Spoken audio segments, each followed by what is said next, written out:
Okay, so we're coming up on the end of 2025 and the pressure really feels like it's on to integrate AI. And by AI, I mean it could be machine learning, it could be generative, it could be agentic technologies into your business. And whilst certainly as a business owner and leader myself, I love the idea of great short-term results. They help solidify a business case and give me confidence we're on the right track. Sustainable success always depends on more than speed and scale. It's all about thoughtful integration into a complete business context, and that's got to include organizational change management, privacy, compliance, governance, all of the stuff that it's kind of, I guess, the vegetables of our diet in business land. Not everyone wants to eat them, but you've got to stay healthy. G'day and welcome to the AI Forecast. I'm your host, Paul Muller. Join me along with leading companies and industry experts as we explore the past, the present, and the future of data and AI in the enterprise every week. Proudly brought to you by the amazing folks at Cloudera. Well, today's guest is Ojas Rege, who is a fellow of the Ponemon Institute and has 35 years of experience in enterprise security and applications, including leadership roles at some fabled organizations like Mobilion, Oracle, Boston Consulting Group. He's also the SVP and GM of OneTrust, where he looks after the privacy and data governance area. And he works with enterprises to help develop best practices for the responsible use of data and emerging technologies. And we thought we'd get him on the show to talk about the issue of privacy, governance, and security in the world of AI. Welcome to the podcast, Ojas. Thank you. It's nice to be here, Paul. It's great to have you on. I'm really excited to do this. But before we jump into it is an exciting topic, governance. I know a lot of people get very excited when they hear that. You can feel the tension building in the audience, can't you? Exactly. Please, let's talk about policy. But it is a serious matter. But before we get into the topic of I guess, responsible AI deployment, we do a little something at the start of every podcast we call the Fast Four, the lightning round. Are you ready to play the game? I'm ready. Let's do this thing. Oh, just what would people who know you best say is your superpower? I think curiosity, like learning about new things, always have questions. I think that's a good thing. Might be annoying at times, but I think that's a good thing. I think curiosity is one of the most important things. I literally was giving a mini lecture on the topic yesterday. If you want to be successful, the C word is what it's all about. Next up, the most impactful technology of all time. All time? All time. Well, whenever people say all time, you feel like going all the way back to fire. But, that was a little bit before I was born. So I'm going to kind of stick with things a little bit more recent. I think that one of the most impactful things that I've seen is the database. My first job out of college was with Oracle in 1988, and that's like the beginnings of data being a relevant thing that people used versus, lost in the bowels of the organization. And I think this notion of making all that information accessible and easily usable was a huge innovation. Yeah, I'll take that. It's the first time we've had that answer on this podcast. I think it's a great one. All right, next up. We talk about AI all the time, what it's going to do for business, what it's going to do for society. But let's talk about you. Just what would you like to see AI automate for you personally in your future? I think the opportunities are endless, and I'm sure we're going to talk about this today. I was actually talking to a friend of mine about a similar topic a couple of hours ago, and he made a really interesting point, so I'm going to co-opt what he said. He said he would love AI to do all the little things that are always on his to-do list, but he never gets around to. But if he doesn't do, bad things are going to happen, like manage your checkbook, fill out your taxes. But I think there's the big aha, moonshot things that AI can do. But to me, some of the more exciting ones in terms of actual human practicality that I would use on a regular basis are these little things. The little things, the little magical things that just make your day-to-day life much more straightforward and keep you focused on the things that matter. Last but not least, you started your career working in data. So what hacks, best practices, what conscious or unconscious competences keep you out of trouble as someone who works with data? Well, I suppose you have to learn how to swim, if you will, so you don't drown in the data. But I think actually, and this is very relevant for AI, it's all about context, right? I believe data by itself does not actually mean anything. A piece of data, a bit, a byte, even a whole bunch of them put together into something, a visual, a set of text, whatever. Context is everything. How you use the data, how you know whether it's right, whether it's wrong. And so I think that especially as we move into the AI world where we got lots of data, but how do we use that data and what's it good for? How do you find that out? It's all about context, just like people, right? I know you're a person, but like it's the context that matters to me to understand who you are and what you believe in. Let's talk about your background before we jump into the topic of governance. Are you a kind of a governance and privacy and security wonk from way back, or did you start your career in a different place? I was an engineer way back. Way back in '88, my master's thesis was actually about AI. So those were the early days, right? Or not. I mean, early from a consumable perspective, right? We couldn't solve very many problems back then. So I've always loved technology, but I'm a bit of a failed engineer. I've mostly been a product manager for most of my career. And my thinking was always, I'm not a good R&D lab person. It's like, how does this technology apply to something that we do in the real world? So that's always been my focus. How do all these new emerging techs, back then database, then the net, and the web and mobile and cloud and all these things, and now AI, how do they actually change the way people live and work? And that's what I like. And it's kind of that thinking. And then how do you then make it into a reality? How do you build products that let you do that? That's fun. Well, and I guess today's topic is I'm going to use the word tangential to it, and bear with me while I explain where I'm going with this. Is the application of technologies like AI is quite rightly it's absorbing a lot of the calories that are available at the moment. What can I do with this thing? And as I mentioned in the opening monologue, that is definitely one element of it, is what's it going to do for us? But to your point about the word context, which you used earlier, there's also the context in which it's going to be doing the thing that it's going to do for us. And it's that context that I think often gets forgotten about.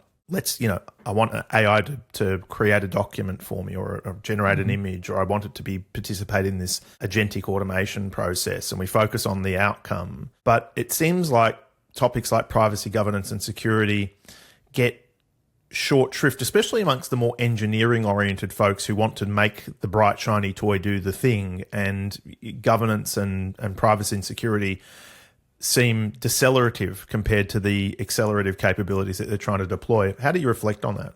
I think that this is one of the fundamental shifts that's going to be necessary for systems to deliver long-term value. And what I mean by that is, right? I mean, a lot of things around compliance and governance, many times for the people building the products, those felt like, oh, it's going to slow me down. It's a gate. Why do I need an approval? Like, just let me go, right? Yeah. And I get that. Like, I was an engineer once. Like I said, a failed engineer, but I was an engineer. I get that whole topic. Here's where I think the shift is happening. And I've start to see this across a lot of the customers that I work with. It's the shift of governance and, specifically things like privacy going from being compliance functions or compliance focused to being enablers of data initiatives. So the difference between these two is in the former, where it's more compliance focused, I build the thing I'm building and then I check and see if I did the right things, and I just want to squeak through and get it out to market, right? In the enablement world, from day one, I'm building privacy and I'm building governance in. It's a notion called privacy by design. And in AI, that becomes really essential, because if you don't do that, you know what's going to happen 2 years down the line? You're going to have to roll back all your models and your company's going to go bust. So the stakes are much higher now, and you got to get these systems working right from the beginning, because it's very difficult to go back and, kind of redo the work that you've put in. And in that respect, you're echoing my understanding of the DevOps movement, the whole idea that back in the day of software development, waterfall style is you build your code, then you send it to the QA people and they send it back to you, and a couple of weeks later, and then you start the whole process again. It takes a lot of engineering to take a bug out of some code that's had millions of lines put into it, versus iteratively. In fact, bringing the testing people into the development process, for example. So that sort of notion of shifting everything left. So a shift left in governance?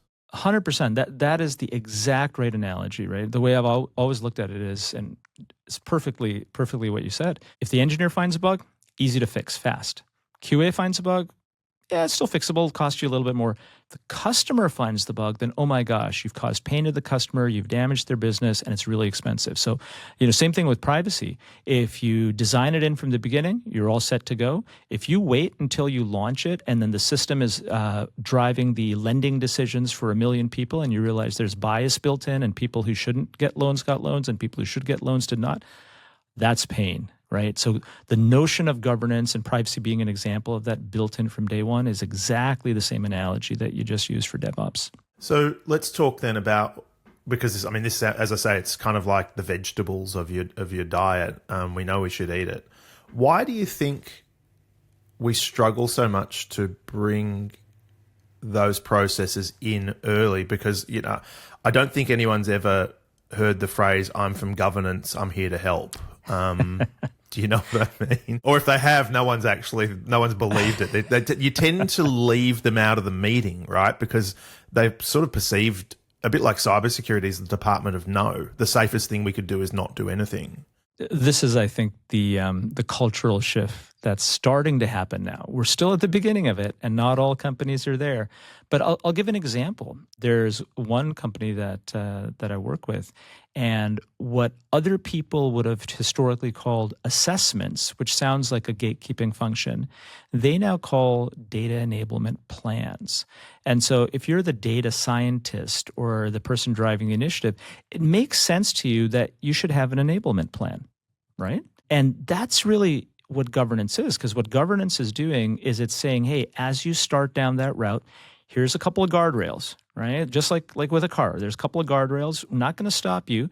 There might be a couple of gates you need to go through. There's things that you might need to do. You've got the whole plan, just like you do in the development process. You've got a plan for the design. You've got a plan for the testing. You've got a plan for all these things that need to happen, before you hit market. And if you have that in place in advance and you think about it from an enablement perspective, it's a mindset shift. And we're still early in that, to be clear, right? What I am optimistic about, though, is that across the board, both on the data science side, the chief data officer side, as well as kind of, traditional risk professionals, there's an emerging notion that, like I said before, we've got to think about privacy from day one. I saw, several articles over the course of the last couple of months from some of the major leaders of the major data platforms, highlighting this. Almost any blog you read these days that talks about data pipelines and building data pipelines will somewhere have the word privacy in it. And these are not just ones written by governance people. These are now written by data science. So we're at the beginning. Lots of work to do, mindset shift. And what I would say to the governance professionals out there that are thinking, well, how do I do this? How do I become more strategic? Got to get literate about AI, right? Just like AI professionals arguably have to be literate about governance or data scientists. I think more important is for the traditional governance professionals to get literate about AI and really understand what their companies are trying to do and the business models they're trying to create using these new technologies. And then they can help. I think the idea of nominative determinism also being a useful thing. The idea is if you name it in such a way that it implies or offers up, let's use it a different way, if the branding is such that the name of the function or the output of the function invites you to shift it left, to bring it earlier into the process, you're more likely to be there. And to your point about a mindset shift, as a governance professional, you might be reminded that your job isn't to prevent the project from getting out into the wild and to protect the business by stopping all things. It's about measured residual risk by doing the right things early enough. Your goal is to make appropriate risk-informed decisions, right? To allow your business leaders to make the right risk-informed decision for the business. And one of the words to your point about, just thinking about the power of language, one of the core words in this is trust. Trust drives adoption. Trust is going to be very important for AI systems. And so, this kind of fundamental question of and it'll be different for different kinds of systems, how do I get consumers, how do I get my customers to trust, how to get my employees to trust these systems? That's a really key question. And so much of that comes back to, again, designing this from day one, but for everyone in the development side to be thinking about what drives adoption. And we've always seen this, right? Companies that think about what drives adoption tend to be the companies that are successful, because you can have some big, kind of snazzy, shiny object that you sell someone and they love it when they buy it, and then they use it and they don't like it. And guess what? They stop using it pretty quickly. They stop trusting it. They stop getting value out of it. So I think we are starting with AI to see this connection between trust and value and adoption be much more substantial than arguably it's been for past technologies. So we want to talk about risk. We talked about residual risk a little as well. But I think one of the great problems we find, especially with new technologies, let's flip this and talk about commercial airlines. Famously, the British de Havilland Comet had a habit of falling out of the sky because there was a design flaw with it in the early days. Now, the reason it had a design flaw is no one understood the failure modes of a pressurized jet aircraft, right? So we learnt from that. So it's hard to defend a risk against a risk we're not aware of. I think one of the challenges with brand new technology, and AI would be almost the canonical example now, is we don't necessarily know where the risks are. What are your takes on some of the most, I suppose let's use that old horse. What are the known unknowns, for whatever it is? What are some of the known risks that you see, whether it's ethical, legal, operational, or others, that organizations should be accounting for? And then maybe I'll get you to reflect on some of the areas where you think there might be some emergent risk, just to speculate, if you don't mind. I think with AI, where we are right now in 2025, there's tons of conversation about risk, right? I mean, I think the big challenge with AI when you enter the risk conversation is almost being overwhelmed, because there's risk of bias, there's risk of safety, there's risk of misinformation, there's so much risk. So like I've seen people get paralyzed because there's so much risk and they don't know what to prioritize and how to think about it. And so everything seems like it could go wrong, right? Like we have that fundamental optimist versus dystopia debate, right, that happens in AI right now. There's no shortage of information out there on all the risks. I think that the key is to figure out and prioritize the risks that matter most to your business or your adoption, and figure out how to address that. So I'll give an example, right? I mean, this is obvious, I know, but if I'm building a system that is going to make decisions, could be financial decisions, healthcare decisions, law enforcement decisions, then my risk of bias is probably the single biggest risk I have, right? The institutionalization of, behaviors that might not actually represent the population I'm supporting. Are there other risks to AI? Absolutely, but that's probably number one. If I'm building out AI systems, because sometimes these AI systems we forget about in the clinical trials process or in the manufacturing process, right? These systems, hedge funds, these AI systems have been there forever. Video games, the risks might be like in manufacturing, safety. Safety might be a bigger risk than bias, And so I kind of feel like we have to step back, and for whoever you are, whatever, persona you represent in your organization, you got to think about, what's my business model? What is the data that I'm using? How can AI help me? And then where could my business model fail, or what would cause damage to my business model? In a B2C company, consumer facing, a lot of that is about how you handle personal data and your potential trust-breaking events, right? Like the airplane falling out of the sky, where it takes a little while for people to fly after that. And other companies will have different ones. So my thought is, huge litany of risks out there.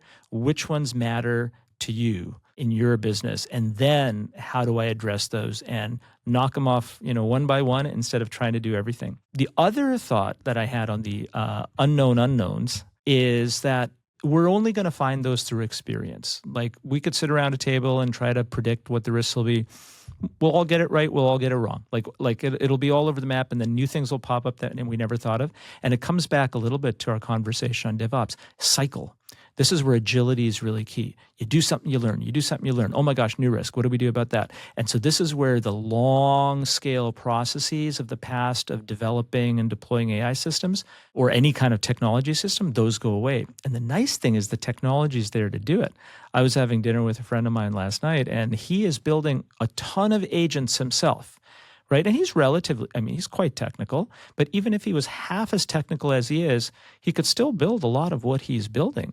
So we're in a world where all this power is now consumerized, democratized in some sense. But the way I look at that is just that people with interest and curiosity can build cool stuff, right?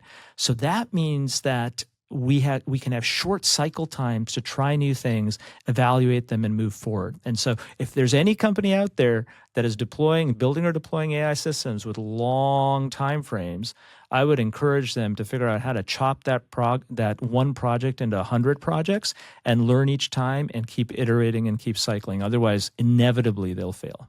You've opened up an interesting detour for me, so just excuse me while I dive into this. And the notion is that with generative code tools, so, and I know a lot of my non-technical team have now started using tools like Claude and others to code solutions to build automations in my enterprise. And one of the things that I had only really stopped to think about when you mentioned it is, hang on a minute, I'm putting a lot of faith in the code generation tools to do a lot of the hygiene for me around things like security, compliance, and privacy. How much of this problem must become self-referential? We're using automation tools to create, code and systems. Who's watching the watchers, for want of a better term? I don't know if the question makes sense. It makes 100% sense. So I think there's two really fundamental things that companies have to be cautious of. One is to trust that the system is always going to do the right thing. This software's got bugs. Software doesn't know it has bugs. Like human beings. Say it ain't so. It's like human beings. Arguably, we kind of know when we did something wrong. Let's just say maybe we admit it, maybe we don't. Software doesn't really know that. Yeah. So there's two elements to this, which is one is you got to have who watches the watcher, right? That kind of thing. And you've got to have mechanisms to be able to manage that. And, there's lots of ways we can do that. So we can talk about that, which is you need to have controls, safeguard agents, guardian agents, other ways to manage this within the AI systems themselves. The second thing is we have to be really careful about our expectations. We can't get lazy. Right? If we kind of feel like, if the code comes out of, the agent or the AI system, then it's pretty good. I'll just do a cursory check. No, you gotta be accountable. Like one of the biggest challenges in software development is anything really, is as AI starts doing more and more, there's a diffusion of accountability. So whose code is that? If something goes wrong, who's responsible? Whose job's on the line? Who gets the pat on the back and who gets fired, right? If something bad happens. And there's sometimes there can be too much trust in the output of a machine where you might evaluate the output of a human being in a more critical way than the output of a machine because you kind of assume it's right. And that's not the case. I was talking to a CIO of another major software company not too long ago, and he was pointing, I don't remember the exact research, but it was kind of a research maybe they had done internally or gotten from elsewhere, where they found that as they started using, in this research, the companies they're evaluating, as they started using more and more code generation tools, AI tools, the quality dropped. Like there was a definitive drop in quality. Now, maybe that's okay because then you work on, figuring out your AI, you still got the efficiency out of it. But it's a natural notion here. These tools are not perfect. They start to take on more and more responsibility. It's kind of like, think to yourself, how good were you at your job 1 year out of, college, and how good were you, 20 years out of college? Probably mattered, right? A lot of these systems are 1 year out of college or, maybe 1 year out of grade school. As you were, I think, are we still on the detour? I think we're still on the detour. So I found a detour. Detours are good. Detour. Eventually they take you back. Right, exactly. And this is just me speculating here, so excuse me for a second. I do wonder how much of this is a human factors problem as well, as so many problems are. Mm-hmm. And specifically here, the idea that I noticed a shift in the boardroom, for want of a better term, where not many people would check the output of a spreadsheet. They'd see a spreadsheet, they'd look at the numbers and go, well, the computer added it, my math must be wrong. And then you found a few skeptical executives who sit there and add them up quickly and go, no, that's wrong. The spreadsheet's in error. Yeah. But we do tend to look at computers, calculators, and assume that they're better than we are. And I think AI has, to a certain extent, upped the stakes in the short term. Do you think that it's just going to take a little while for people to get used to the idea that computers are no longer binary things that are either right or wrong, Boolean things that are right or wrong, that there is this sort of fuzziness. And like a graduate student or an intern or a new hire, you need to check their homework. You can't just assume that they've done a great job. It's a learning process. So your last point around needing to check, absolutely true, right? This is where human in the loop becomes important. And it's to think about, when does the vetting process happen? Is the human reviewing something? Is the system taking an action? What's the role of the human being in that? And how do they bring judgment into the cycle? But I wonder if there's fundamentals that need to change. So I'll tell you what I mean by that. I think about, like, take an AI agent. I actually think about an AI agent like a person. So let's say you hire a junior marketing intern into your company. You train them, just like you train your agent with skills, right? You give the intern access to certain systems and not access to other systems. Read access to some, write access to others. Just what you do with an agent.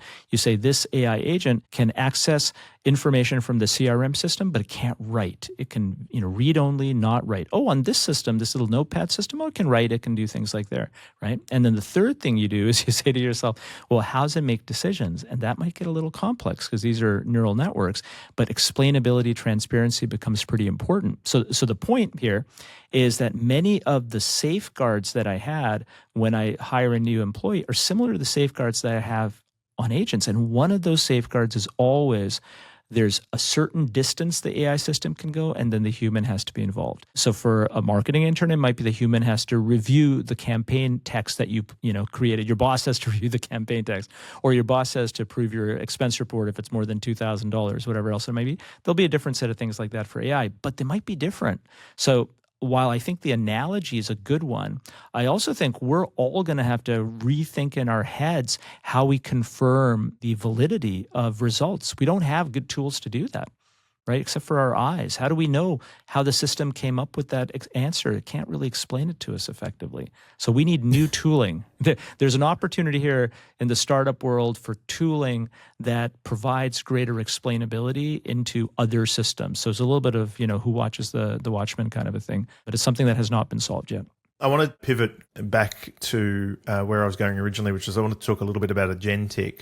Mm-hmm. And the reason I thought the detour was worthwhile is because the notion of Agentic is really, let's grossly simplify it, is AIs talking to AIs, right? Let's just describe it as that, right? Making decisions and automating processes, acting like people effectively, acting like agents. What was true for me 30 years ago, which is if you take a poor process and automate it, you just get a bad process at scale. Right. Agentic does, but with a sense of agency, for want of a better term. Talk to me about your thoughts on how we protect and frankly manage risk and governance in an agentic world. Like a lot of things in life, the right incentives have to be in place. And I come back to this notion of accountability. If no one is accountable for the work the agent does, there will be a limited incentive for anyone to push hard, to critically assess, to figure out the right way to do it, right? Because not my problem, or someone else's problem. Whose problem is it? No one knows. Yeah. So I actually think, like, if you're the CEO of any company right now and you've got major AI initiatives, which every company does, right, for either internal or external, first thing you should do before you think about tech, and it's not really your role as the CEO to be deciding on tech anyways, right? The thing that you've got to do as the CEO is you got to make sure the right people are in place, the right responsibilities are in place, the right org is there. What that means in the world of agentic AI is the right accountability. So I think it starts there, which is, let's say, back to our earlier discussion, this is a system that makes lending decisions on small loans. Okay. Who is the person who's the executive in the company that has accountability for those decisions being the right ones and for driving the business? And then one level down, one level down, one level down. And then now AI and agents, these are tools, right? And if I myself am the person accountable for making sure that we're giving the right loans to the right people, then I'm going to spend the time to buy a tool that helps me manage the bias of that system, or I'm going to spend the time thinking about how do we vet what comes out of this, and well, maybe I need to hire a couple of additional analysts to be able to understand what the output might be. If the accountability isn't there, then all this stuff happens like magic. And then that's, I think, when we start to have really negative results populate, our environment. As you talk about all of these things, it has me reflecting on the idea that, because we talk about governance, and I think why one of the reasons it has people wince sometimes when they hear the word is because of its association with government, and irrespective of your political leanings, government can be a wonderful accelerator. It can level the playing field and ensure predictability and quality. It can also mess things up when it, like any benevolent dictatorship could, right? If you make a bad decision, you just amplify that throughout the land. Governments across the planet, I think, right now are grappling with the idea of how much should we be enforcing some of these standards or requirements to generate quality. If you think about what Sarbanes-Oxley did for accounting, or what GDPR has done for privacy, stepping in to make some elements of governance mandatory versus optional. Are you seeing any early signs of how government is getting involved across the globe to help or hinder, I'll take both, enterprises deal with some of these expectations? There's no doubt we're in an AI arms race. Every country is thinking about, how do we move faster? How do we build better AI? How do we adopt more effectively? How do we gain value from this new technology? And so in general, what every country and every company is worried about is, like, if I don't innovate, I'm gonna fall behind, right? So there's this real innovation and, as one of our customers mentioned, executive panic. Oh my gosh, we got to use AI, otherwise we're going to lose, right? And countries are seeing that, and companies are seeing that. So what is the implication of that? So the implication of that is that everyone is feeling the need to rev up the engine and move fast. So I think inevitably we will see really great things happen, and we'll see some pretty dangerous things happen as well. But here's, I think, the little kind of unseen element of that, which is where the pressure is easing off a little bit, is on the organizations building the AI, right? Doing the innovation, building the models, building the infrastructure, and so forth. But who uses that? It's the enterprise. And that CEO now has even more liability, because they don't know if their software providers are acting responsibly, potentially, right? The guardrails around the software providers are starting to ease down a little bit, which means the burden of risk falls clearly on the shoulders of the enterprises that are deploying the tech. So I think that that's the really important takeaway. It's not that, regulation might be easing down a little bit. It's that the burden of responsibility shifts to the enterprise. And you were mentioning this notion of just the word governance and how people kind of think about it and the implications of it. The word we tend to use is responsible use, right? So, you can go to a company and say, hey, what's your governance strategy? Okay, that's important. That's an enabler of a bunch of different things. But the core of it is, how are you going to responsibly use all of these new technologies? And different companies might have different views on what responsible use means for them. And that's okay. Right? And governance is one of the ways that you enable an organization to use technology responsibly and to use it to drive, whatever the business needs. So bottom line, who knows what direction the regs are going to go, the regulations, right? It's fragmented across the world. It's a bit of a mess. I mean, it's a lagging indicator too. I mean, I think it can't keep up with the technology.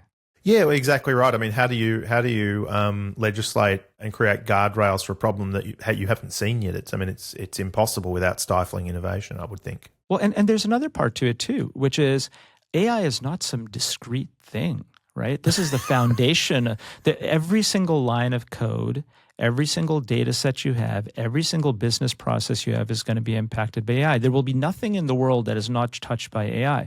So what is an AI regulation, really, right? Like, as AI enters our world, all law starts to change. Criminal law changes, right? Financial governance changes, privacy laws. Like, it affects everything, because it's like saying code. Thinking about AI as a discrete thing is thinking about like code as a discrete thing that I have to regulate. It's a fundamental shift in the technology stack, and in the short term, we're definitely going to have regulations around AI and policies around AI. But I think all of us should be thinking down the line, this is ubiquitous. And so I now have ubiquitous, smart thinking systems across the board, across every single function that exists out there. What opportunity does that create? And what guardrails do I have to put in place to make sure that bad stuff doesn't happen? As so often happens with technology problems, we use technology to resolve the problems that we create with technology. Kind of becomes a snake eating its own tail, I find. Just curious, you're obviously a technologist, a product manager by background. What are you doing at OneTrust to address these issues? We're the world's largest privacy and consent software company. And so we get involved, from day one in how do you think about risk and, how do you enable the business to not do the wrong thing? So we have two roles that we play with AI. There's two ways that AI intersects with what we do. One, oh my gosh, it is such an incredible set of tooling for us to use to allow our customers to do more stuff than they've ever done before, right? Because privacy, risk, all these things, they're information intensive. AI is great at sorting through information and coming up with recommendations, right? And making processes more efficient and more effective. So, number one, we've got all kinds of ways that we're embedding AI within OneTrust so our customers can do their jobs better. And then the second thing is we're also the solution to help customers govern AI, because AI is a new set of risk. And so they're trying to govern that. They used to govern privacy risk, and they used to govern third-party risk, system risk, all these things, security risk. AI is a new class of risk that over time will become, like I said, a little bit of an umbrella that includes everything. So this is a foundational shift for our industry, just like it is for every other industry. The world 3 years from today, our world 3 years from today, 12 months from today will look very different than it looks right now. A couple of questions as we wrap up. First one, a leader who's listening to this podcast, an executive, what should I be doing right now to embed AI governance into the business before the problem becomes so big that, to your point about debugging code, that I've got a major problem on my hands trying to undo the things I've done? I should ask myself, which AI initiatives do I have that are most important to the business? And then how are the design decisions, how and who is making the design decisions for those initiatives? And I need to, as an executive leader, spend maybe a little bit more time than I've ever spent in the past, ensuring that the accountability at the design level state and the decisions that are being made there are the right ones for the company. And I'm willing to take on the inherent risk that I'm going to see. One of the other things I imagine you'd recommend is start by rebranding governance into something that is more, that encourages you to shift it left. We talked about that at the start of the show. Just a question with all of the humor that's intended with it is one of the biggest risks we've got is people not listening to this podcast because they'll see the word governance in the podcast title and they'll skip right past it. Unless you're a governance fan, in which case, you've made it all the way to the end. How would you brand this podcast to get more people to listen to it? Well, I think, I would think about it as the hidden secrets that should be keeping every CEO, hidden AI secrets that should be keeping every CEO awake at night. I think we've got a show title, ladies and gentlemen. Last but not least, if people are interested in learning more about the topic, where can they go to learn more? They can come to onetrust.com, certainly. We're doing a lot of work there, not just in our products, but we also manage the research database, large research database on AI regulation and so forth. So we always publish a lot of best practice material to help people navigate this complex world we're in. That's fabulous stuff. It has been an absolute joy having you on the show. Really do appreciate it. We'll find out what our producers do with the show title later. We'll both learn what the outcome of that is. I really want to thank you again for taking the time. It'd be great to have you back on because this is, as we talked about, it's an ever-shifting landscape. Great fun. Yeah, it's been great.